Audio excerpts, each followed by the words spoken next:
जी रहते थे। सेठ जी के कोई बेटी नहीं थी, तो वो राधा रानी को ही अपनी बेटी मानते थे और उन्होंने श्री राधा जी का एक बड़ा चित्र अपने कमरे में लगा रखा था, जिनसे वो अपनी सारी बातें शेयर करते थे और उनको अपनी हर बात बताने में बहुत आनंद आता था।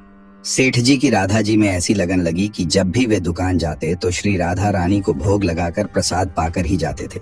शाम को लौटते तो राधा जी को प्रणाम करते, उनसे बातें करते और भोग लगाकर फिर प्रसाद ग्रहण करते और हर समय श्री राधे संकीर्तन किया करते थे और हर समय प्रसन्न रहा करते थे। जब भी सेठ जी से कोई परिचय पूछता था तो वो कहते थे कि उनके 3 बेटे और 3 बहू हैं और एक राधा नाम की बेटी है। एक दिन सेठ जी के घर में चूड़ी पहनाने वाली मनिहारीन आई।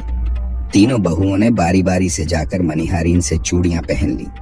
श्री राधा जी को लगा कि आज हमारे पिता के घर में चूड़ी पहनाने वाली आई है, तो मैं भी जाकर चूड़ियां पहन लेती हूँ।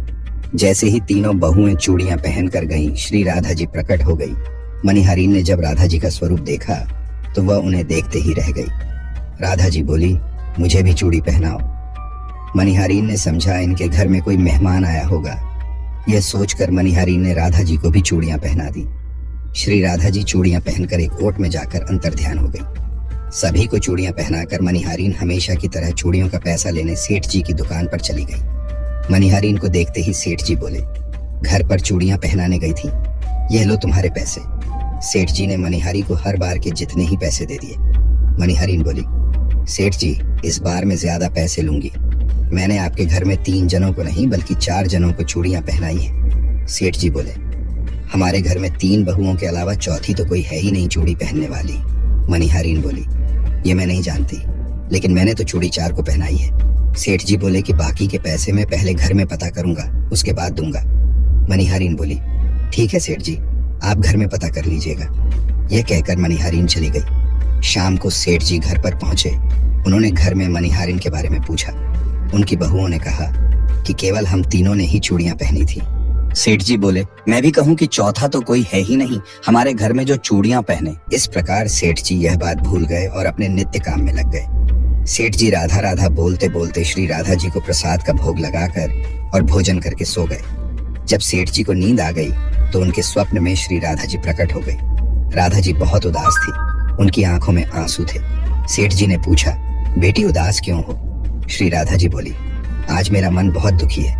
मैंने आज अपने पिता का घर समझकर यहाँ उस मनिहारिन से चूड़ियां पहनी थी, परंतु पिताजी आपने उस मनिहारिन को मेरी चूड़ियों का मोल नहीं चुकाया।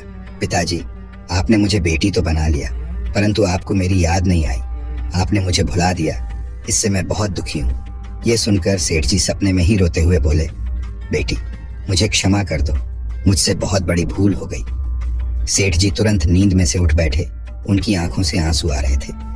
सेठ जी ने तुरंत तिजोरी में से पैसे निकाले और मनिहारीन के घर की तरफ चल दिए।